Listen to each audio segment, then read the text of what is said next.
Bismillahirrahmanirrahim. Assalamualaikum warahmatullahi wabarakatuh. Pertama-tama marilah kita panjatkan puji senarung syukur kehadirat Allah Subhanahu wa taala. Salawat senarung salam mugi tercilah limpahkan kepada Nabi Muhammad sallallahu alaihi wasallam. Tak lupa pada sahabatnya, para tabiin tabiatnya, mugi dugi ka urang syafaatnya. Amin ya Allah ya rabbal alamin. Bapak dosen yang saya hormati, teman-teman seperjuangan yang saya banggakan. Perkenalkan, nama saya Eman Sulaiman. Di sini saya sebagai moderator dari kelompok 2. Kami dari kelompok 2 akan menjelaskan tentang pengaturan anggaran dan belanja pemerintah. Semoga teman-teman bisa menyimak apa yang kami sampaikan dan bisa mendapatkan ilmu apa yang kami sampaikan. Pengertian APBN. APBN merupakan anggaran pendapatan dan belanja negara. Dalam teori anggaran terdapat beberapa pendapat mengenai anggaran. Misalnya, Buckhead and Wiener mendefinisikan anggaran sebagai rencana pengeluaran dan penerimaan negara untuk tahun mendatang yang dihubungkan dengan rencana dan proyek-proyek untuk jangka waktu yang lebih lama. Sedangkan Wells memberikan definisi anggaran belanja negara sebagai pedoman untuk membiayai tugas-tugas negara di segala bidang, termasuk belanja pegawai untuk jangka waktu tertentu. Lazimnya, 1 tahun mendatang, tugas-tugas negara diselenggarakan demi kepentingan masyarakat. APBN dapat mengacu pada pasal 23 ayat 1 Undang-Undang Dasar 1945. Perubahan di mana dinyatakan bahwa anggaran pendapatan dan belanja negara sebagai wujud dari pengelolaan keuangan negara ditetapkan setiap tahun dengan undang-undang dan dilaksanakan secara terbuka dan bertanggung jawab untuk sebesar-besarnya kemakmuran rakyat. Dan pengertian pasal tersebut mempunyai 5 unsur dari APBN, yaitu 1. APBN sebagai pengelolaan keuangan negara. 2. APBN ditetapkan setiap tahun, yaitu berarti APBN berlaku untuk 1 tahun. 3. Ditetapkan dengan undang-undang. 4. APBN dilaksanakan secara terbuka dan bertanggung jawab. 5. APBN ditunjukkan untuk sebesar-besar kemakmuran rakyat. Ini menunjukkan peran ekonomi politik APBN. Sesuai dengan berbagai literatur dan sejarah APBN, fungsi APBN selalu dikaitkan dengan 3 fungsi, yaitu alokasi, distribusi, dan stabilisasi. Tetapi secara normatif untuk Indonesia, maka fungsi APBN secara tegas menjadi aturan normatif dalam kebijakan APBN-nya. Berdasarkan pasal 3 ayat 4 UU nomor 17 tahun 2003 tentang keuangan negara, ditegaskan bahwa mempunyai fungsi otorisasi, perencanaan, pengawasan, alokasi, distribusi, dan stabilisasi. Dalam pelaksanaannya disebutkan bahwa 1. Fungsi otorisasi mengandung arti bahwa anggaran negara menjadi dasar untuk melaksanakan pendapatan dan belanja pada tahun yang bersangkutan. 2. Fungsi perencanaan mengandung arti bahwa anggaran negara menjadi pedoman bagi manajemen dalam merencanakan kegiatan pada tahun yang bersangkutan. 3. Fungsi pengawasan mengandung arti bahwa anggaran negara menjadi pedoman untuk menilai apakah kegiatan penyelenggaraan pemerintah negara sesuai dengan ketentuan yang telah ditetapkan. 4. Fungsi alokasi mengandung arti bahwa anggaran negara harus diarahkan untuk mengurangi pengangguran dan pemborosan sumber daya, serta meningkatkan efisiensi dan efektivitas perekonomian.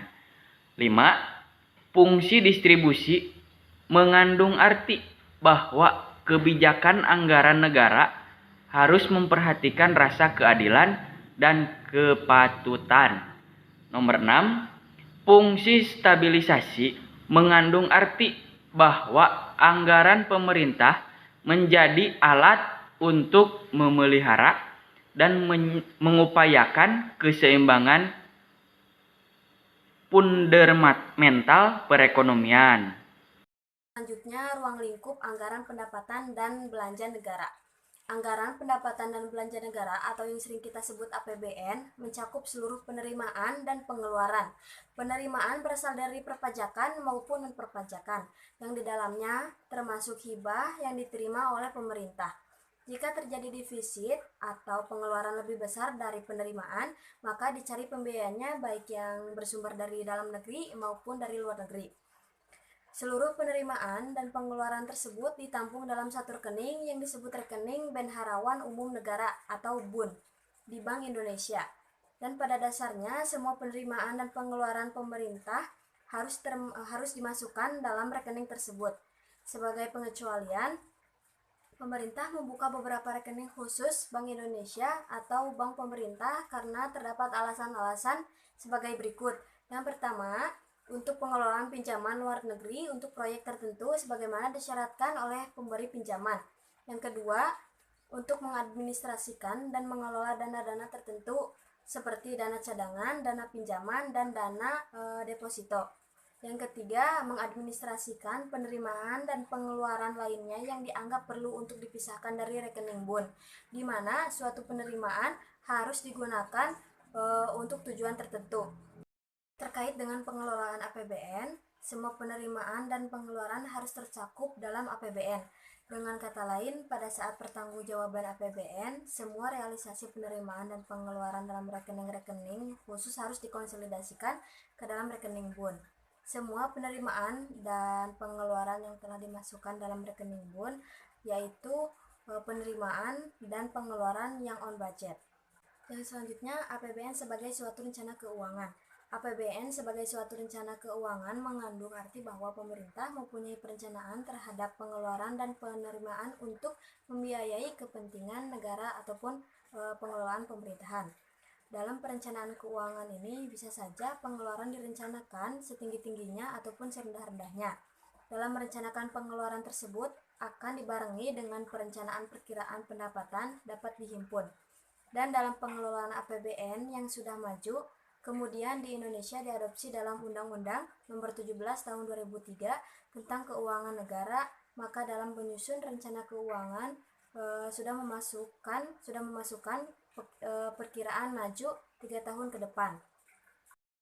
Materi selanjutnya yaitu ada kegiatan pemerintah, pengaturan anggaran dan belanja pemerintah. Setiap departemen pemerintah yang dipimpin seorang politisi memperoleh kepuasan dari ukuran anggaran. Selanjutnya, dalam sistem pemerintah, anggaran untuk departemen ditentukan oleh pertemuan kabinet setiap tahunnya. Pertemuan ini ditunjukkan untuk menentukan anggaran bagi tiap departemen dan mengalokasikan anggaran pusat atas dasar yang ditawarkan. Adanya model yang menghubungkan titik-titik ini di mana anggaran berkembang dari waktu ke waktu. Pemodelan penentuan anggaran sebagai proses sepenuhnya independen dari apa yang baik bagi perekonomian memberikan perspektif alternatif yang penting tentang bagaimana sektor publik sebenarnya dapat berfungsi. Bagaimana keputusan sektor publik mempengaruhi alokasi sumber daya, serta proses penganggaran pemerintah untuk melihat bagaimana anggaran dikembangkan, dan apa kriteria yang digunakan untuk menimbang apakah ada item tertentu yang harus dimasukkan dalam anggaran. Karena komponen terbesar dari pengeluaran pemerintah adalah redistribusi. Lalu, pengeluaran nasional adalah inti daerah untuk pemerintah federal. Konsep kebijakan belanja publik. Menurut Chandler dan Plano pada tahun 1988, kebijakan publik adalah pemanfaatan secara strategis terhadap segala sumber daya untuk tantangan dan isu strategis serta mendukung sasaran dan target pembangunan yang diwujudkan dalam pengelolaan keuangan negara yang kredibel, transparan, dan akuntabel. Dalam prakteknya, pengelolaan APBN mempunyai permasalahan yaitu 1. Ruang fiskal. APBN masih terbatasnya kemampuan negara di dalam menghasilkan pendapatan untuk membiayai penyelenggaraan pemerintahan dan pembangunan. Tidak sebanding dengan belanja pemerintah. 2. APBN semakin terbebani, mandatory spending yang semakin membesar. Sebagai konsekuensi ketentuan peraturan perundang-undangan, seperti keharusan anggaran belanja pendidikan 20% dari APBN, Undang-Undang Kesehatan sebesar 5%, dan baru-baru ini Undang-Undang Desa yang mewajibkan untuk dana desa 10% dari transfer ke daerah. 3. Efisiensi dan efektivitas belanja terkait dengan kinerja pemerintahan. Dari berbagai penelitian dan pertanggungjawaban pelaksanaan anggaran, masih ditemukan belanja negara yang tidak mempunyai dampak peningkatan kesejahteraan maupun peningkatan kualitas layanan publik. Tujuan mendasar dalam analisis kebijakan belanja publik atau negara adalah peningkatan kualitas belanja melalui perbaikan kebijakan fiskal pemerintah dan proses penganggaran. Belanja negara harus mencapai hasil yang diinginkan dan mencapai sasaran kebijakan yang telah ditetapkan secara efisien dan efektif. Terima kasih kepada kelompok 2 yang telah menjelaskan materi dari awal sampai akhir. Dapat saya simpulkan bahwa APBN dapat mengacu pada pasal 23 ayat 1 Undang-Undang Dasar 1945 yang berbunyi anggaran pendapatan dan belanja negara sebagai wujud dari pengelolaan keuangan negara ditetapkan setiap tahun dengan undang-undang dan dilaksanakan secara terbuka dan bertanggung jawab untuk sebesar-besarnya demi kemakmuran masyarakat. Bila cukup sekian dari kelompok kami, mohon maaf jika ada kekurangan. Billahi taufiq wal hidayah. Wassalamualaikum warahmatullahi wabarakatuh.